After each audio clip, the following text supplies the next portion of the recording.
So guys welcome to Ranthambore fort. यहाँ पर ये फोर्ट आप देख पा रहे हैं। इसके बारे में जो डिटेल जानकारी है वो आपको पूरी वॉइस ओवर में मिलेगी। Welcome to my page Pradeep दिल से। राजस्थान की धूल भरी हवाओं में अगर कोई गूंज आज भी जीवंत है तो वह है रणथंभौर किले की। यह किला केवल ईंट पत्थरों का ढांचा नहीं बल्कि शौर्य, बलिदान, प्रेम की वो अमर गाथा है जो इतिहास के पन्नों में सुनहरी शाई से लिखी गई है। रणथंभौर का किला भारत के सबसे प्राचीन और सबसे प्रसिद्ध किलों में से एक है। इसका निर्माण 944 ईस्वी में किया गया था। इस किले को एक अभेद दुर्ग माना जाता था क्योंकि इसकी ऊंचाई और चारों ओर घने जंगल इसे प्राकृतिक सुंदरता प्रदान करते थे।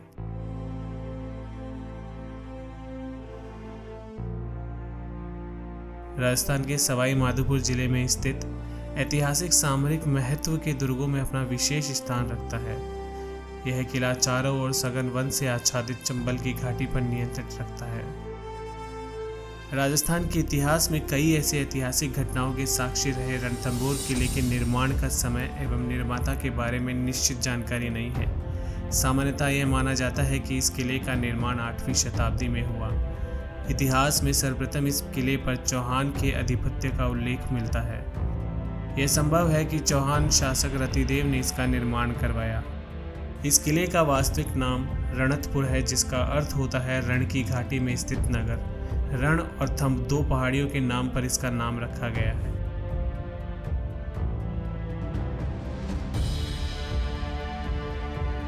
तो आइए सबसे पहले हम एंट्री करते हैं और एंट्री होती है नवलखा पोल से।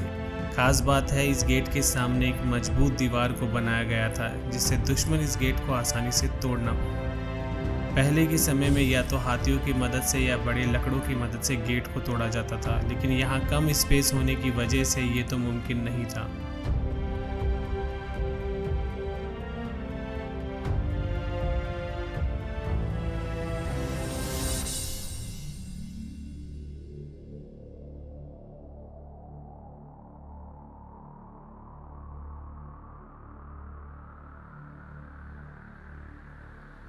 अंदर आपको छोटे छोटे कमरे देखने को मिलेंगे जो उस समय पहरेदार और सैनिकों के रहने के लिए बनाए गए थे।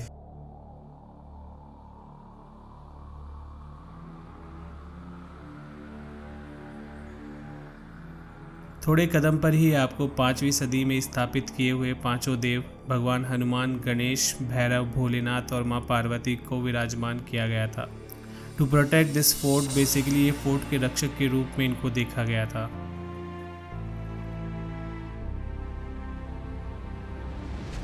अब जो सेकंड गेट आप देख रहे हैं वो कहलाता है हाथी पोल। अगर गलती से दुश्मन पहला गेट तोड़ भी दे तो फिर से इस गेट पर आकर उनको पूरी जान लगानी पड़ जाएगी इस गेट को तोड़ने के लिए।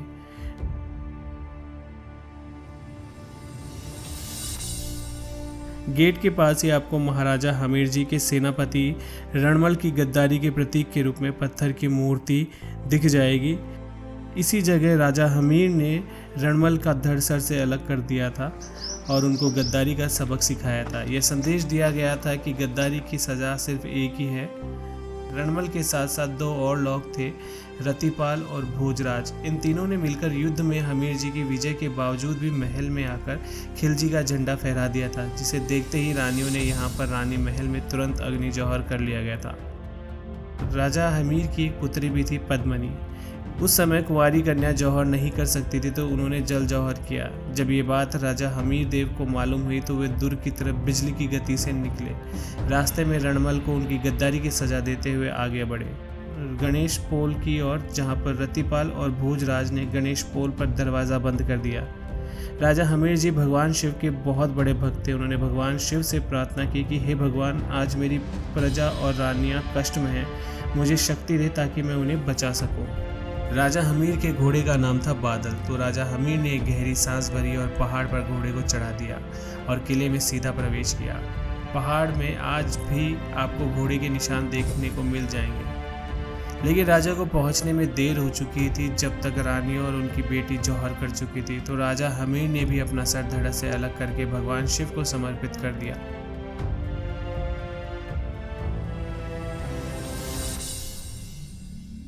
खिलजी ने महल पर कब्जा करके राजा के दोनों गद्दारों को भी तोप से उड़वा दिया गया था। खिलजी का कहना था कि जो अपने राजा का सगा नहीं हो सका वो मेरा क्या होगा।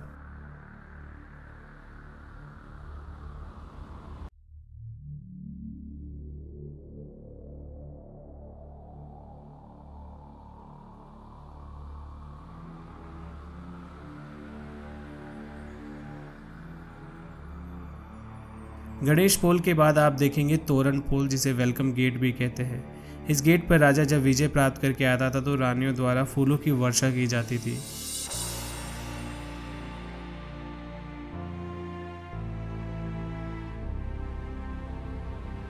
अगर गलती से दुश्मन इस गेट को भी पार कर ले तो उसे फिर से चकमा देने के लिए सामने एक गेट है और साइड में एक गलियारा है जिसे अंधेरी पोल कहते हैं, जहां पर एक बड़ा दरवाज़ा होता था। अबुल फजल ने इस किले के बारे में लिखा है, और दुर्ग नंगे हैं किंतु ये बख्तरबंद है। कविराज श्यामल दास ने वीर विनोद में लिखा है कि रणथंभौर के हर तरफ गहरे और पेचदार नाले एवं पहाड़ है जो तंग रास्तों से गुजरते हैं और ऊपर जाकर पहाड़ी की बुलंदी एकदम सीधी है। रणथंभौर फोर्ट में लगभग 25 टेम्पल है जहां हर समाज वर्ग के लोग रहा करते थे। ये जो आप देख रहे हैं वो उस जमाने का दवाखाना हुआ करता था, यानी कि हॉस्पिटल।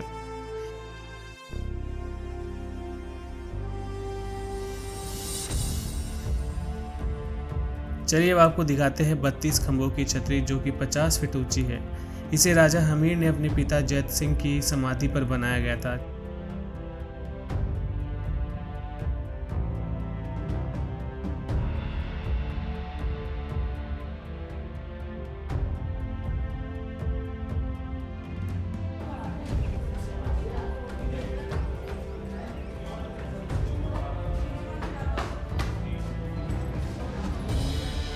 छतरी के गुंबद पर सुंदर नक्काशी की गई है। छतरी के गर्भगृह में बाईं ओर भूरे रंग के पत्थर से निर्मित एक शिवलिंग और एक बहुत ही खूबसूरत सा मंदिर है।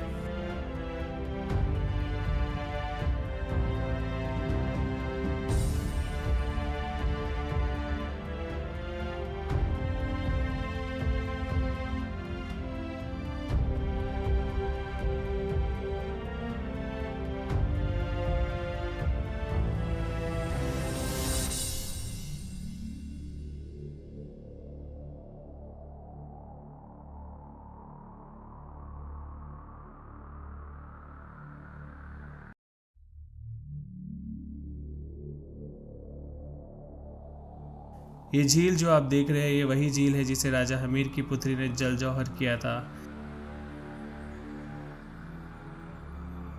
अब बात करते हैं हमले और युद्ध की। इस किले पर कई राजाओं ने शासन किया और हमेशा ही युद्ध और राजनीति का केंद्र रहा। 12वीं सदी में यह किला पृथ्वीराज चौहान के वंशजों के अधिकार में था। बाद में 1299 ईस्वी में अलाउद्दीन खिलजी की सेना ने इस पर हमला किया। यह वह समय था जब राजा हमीर देव चौहान किले पर शासन कर रहे थे। राजा हमीर देव को उनकी निडरता और अपराजिता साहस के लिए जाना जाता था। जब दिल्ली के सुल्तान खिलजी ने रणथंभौर पर चढ़ाई की तो हमीर ने उसे किले में प्रवेश नहीं करने दिया। खिलजी ने किले पर विजय हासिल करने के प्रयास किए किंतु विफल रहा। फिर खिलजी ने रणथंभौर के प्रधानमंत्री रणमल को लालच देकर अपने पक्ष में कर लिया। यही दुर्भाग्य रहा है हमारे सारे शूरवीरों की पराजय का। अपनों के धोखे ने ही उन्हें पराजित करवाया है। स्थानीय लोगों का मानना है कि आज भी रात को चीखें सुनाई देती है। कई लोग दावा करते हैं कि जौहर करने वाली रानियों की आत्माएं आज भी किले में भटकती है। महल के क्षेत्र में कई प्राचीन मंदिर, खंडर और श्रद्धा स्थल स्थित है जो इसके गौरवशाली अतीत की गवाही देते हैं। विशेष रूप से रणथंभौर किले के भीतर स्थित मां अन्नपूर्णा मंदिर एक ऐसा स्थल है जहां आस्था और इतिहास एक साथ समाहित होते हैं। यह मंदिर देवी अन्नपूर्णा को समर्पित है जो अन्न की देवी मानी जाती है। यह मंदिर वर्षों पुराना है।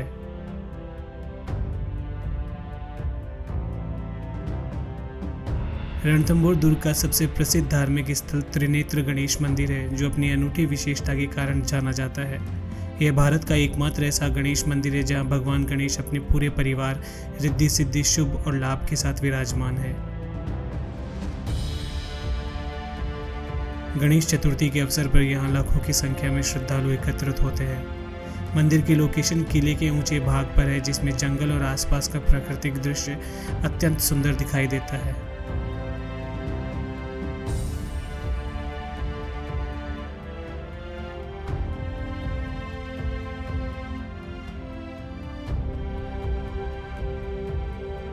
रणथंभौर किले के अंदर आसपास कई टूटे फूटे प्राचीन मंदिर और खंडर भी देखे जा सकते हैं, जो यहाँ की सांस्कृतिक समृद्धि को दर्शाते हैं। किले के भीतरी हिस्से में कुछ पुराने जैन मंदिरों के अवशेष मिले हैं, जिनमें अब भी प्राचीन मूर्तियाँ और शिलालेख विद्यमान है। इससे यह स्पष्ट होता है कि एक समय रणथंभौर जैन संस्कृति का भी प्रमुख केंद्र रहा था। इन मंदिरों और खंडरों की स्थिति इस बात का प्रमाण है कि रणथंभौर कभी केवल एक दुर्ग या युद्ध स्थल नहीं था, बल्कि एक धार्मिक और सांस्कृतिक केंद्र भी था। यहाँ के मंदिरों की बनावट और उनकी ऊंचाई यह दिखाती कि उन्हें इस प्रकार बनाया गया था ताकि आक्रमण के समय उन्हें नुकसान न पहुँचे। वर्तमान में भारतीय पुरातत्व सर्वेक्षण विभाग इन मंदिरों और खंडरों के संरक्षण के लिए कार्य कर रहा है ताकि ये धरोहर आने वाली पीढ़ियों तक सुरक्षित रहे। मेरे पीछे जो देख रहे हो आप, ये तालाब है and it is one of the best example of water harvesting. किस तरीके से पानी को पहले के ज़माने में सहेजा जाता था ताकि उसको यूज़ में लिया जा सके। ये फोर्ट है, बहुत बड़ा फोर्ट है, तो यहाँ पे आई एम श्योर बहुत सारे लोग रहा करते थे, तो उसके लिए यहाँ पर पानी इकट्ठा किया गया था और इस पानी को ही यूज़ में लिया जाता। कहते हैं उस जगह पर रानियों की जो दासियाँ थी वो लोग नहाया करती थी, तो उनकी नानी की जगह हुआ करती थी। एंड यहाँ से देखने पर ये बहुत ही शानदार लोकेशन देखने को मिल रही है। It's really amazing to see such a beautiful scene.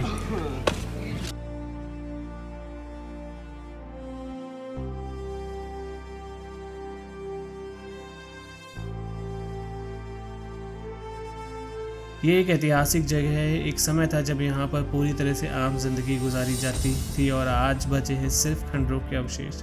कई जगह पर काम चल रहा है रिनोवेशन का, बट स्टिल कई ऐसे पॉइंट्स या जगह है जिसके बारे में शायद लोगों को जानकारी ही नहीं है।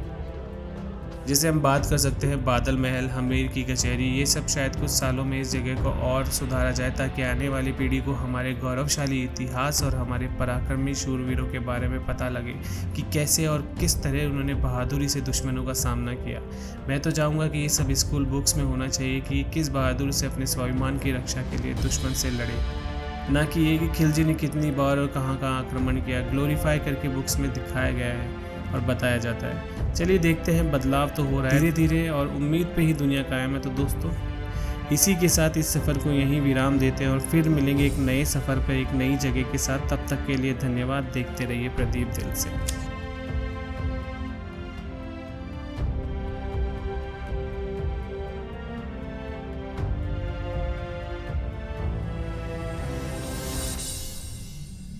इसीलिए वो ये जगह किस लेटा हुआ है, बढ़िया है। उठ जा, बैठ। You have water in Rajasthan? Oh my God! Drink miniatures, our Rajasthani tradition. We believe if we put stone to stone and build a bungalow, then in real life we have this kind of Manifestation. Manifestation, you know. Let's see miniatures. अब क्या बोल guys, ये मैं मेरे friend है उसको मैं यही रोक रहा हूँ क्योंकि ये रूम इसके लिए बनाया हुआ है। यहाँ से सीढ़ियाँ खत्म है, यहाँ से डबल सीढ़ी स्टार्ट है। रास्ता इधर से भी है, बल्कि ये आमजन की तरफ से रास्ता बंद कर रखा है गाइस। जैसे यहाँ पर अगर कुछ होता है, चार दीवारी कुछ सैनिक में लेकर आ जाए तो वो उस तरफ से आती है। If you love our Rajasthani ice cream, please try our stone softy.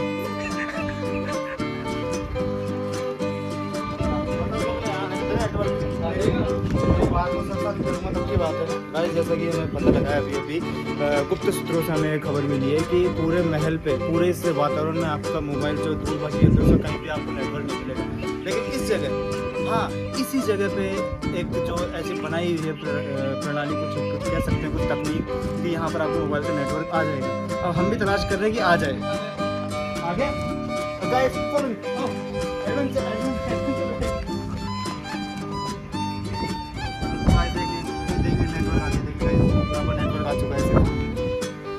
यार कैंप ऑफिस है, रणथंभौर का कैंप ऑफिस है यहाँ पर, इसलिए यहाँ पर इन्होंने नेटवर्क दे रखा है।